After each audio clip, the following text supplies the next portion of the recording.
What up, YouTube? Today's video, I want to talk about how to put up an invisible shield in your aura field to block people out and to protect yourself. Now, when I say block people out, not necessarily in a bad way. You know, you have third dimensional thinkers, fourth dimensional thinkers, and fifth dimensional thinkers. You see what I'm saying? So, if you're a fourth dimensional thinker and you want to block out a third dimensional thinker's energy, you see what I'm saying? You just put up. I mean, you use these techniques that I'm going to tell you, and it works every time. It's basically like being invisible. You see what I'm saying? Like an invisible shield, but you know it's the same thing. You can't see yourself breathing oxygen, but you're breathing anyway. It's the same thing. You can't see the shield, but just know it's there. You see what I'm saying? But this is what you do. First things first, you make you a sigil.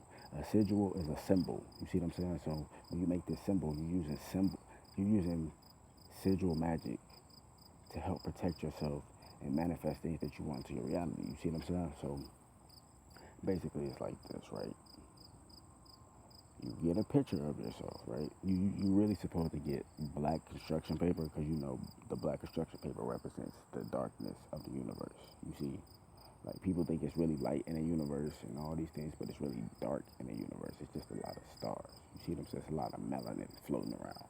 But basically, see, me, I use a notebook paper because at the time, you see what I'm saying, that's all I had. So I just used what I had, but it still works the same. But, you know, you really could use black construction paper or whatever, but you get what I'm saying. So once you get a picture of yourself and you get the black construction paper or whatever you're going to use, you know what I'm saying, before you put the picture down, you draw a triangle. In the middle of the triangle, you draw a circle, right? And then you draw, like, from the circle, you draw a line from the circle to the upper point of the triangle. Then you do the same thing for the left point of the triangle. From the circle, you draw a line, you see, right into the corner on the left side. Then you go to the right side of the circle in the right corner. Draw a line to the right corner of the triangle, boom. Then put whatever your spiritual number is in the middle of that circle, see?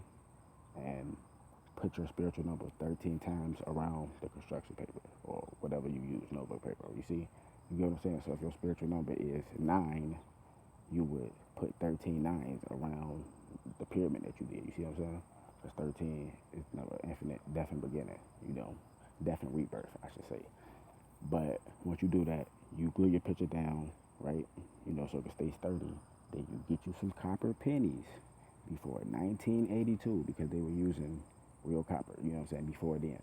But if you can get some pennies that's 1950, that's fucking great because that's real 100% copper. Now, when you do this, right? See, if you just beginning with this, you don't know how to use the energy, you're gonna be invisible and not know why people is not paying attention to you or anything like that because you have an invisible shield over you. You see what I'm saying? The invisible shield is to block out certain things so people can't see you.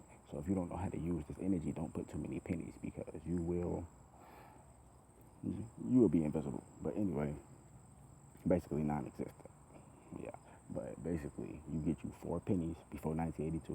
You know, you put them under the triangle that you drew. You know, and then you get another penny before 1982 and put it at the point of the triangle. You see what I'm saying? Just use 5. You know, so you really supposed to use 4, but you want to take it to that next level. You know, you can control it. Use that fifth penny, and when you get stronger and stronger, and you start learning how to use the power and whatever, you could put more and more pennies, and you could like rearrange how you want your sigil to look. You know, some people put the peace sign around their picture.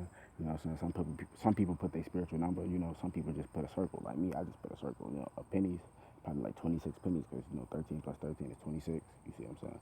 And 26, 2 plus 8, and 8. If you flip it around, it's that infinite sign. You know, the infinite number. You see, so always lasting, always beginning. You know what I'm saying? Never ending, but real talk. And once you do this, this is going to be an invisible shield around you. Now, if you want to invoke this shield, like say for example, right, if you're in a certain situation or you want to avoid a situation, you see what I'm saying, like the negativity, if you want to avoid it, when you feel like a negative vibe finna come or a negative conversation, all you do is you breathe in deep, right? Once you breathe in deep, you picture a triangle in your mind. You picture your mind drawing a triangle. And once you draw the triangle, you picture that circle, and you picture that the line going from the circle to the top of the point of the triangle to the left point to the right point, blah blah blah. You picture that, then you picture your spiritual number in the middle of the triangle, and you picture the triangle protecting you. You see what I'm saying? And once you do that, I'm telling you, the invisibility kicks in like that. And you could just be walking around, people don't even see you, but it's broad daylight, like incognito in the daytime. telling you. Real talk. Real talk. The real ninjas, like I'm dead serious, like samurais, real ninjas know exactly what I'm talking about. You can be invisible in the daytime. Sigil magic, people.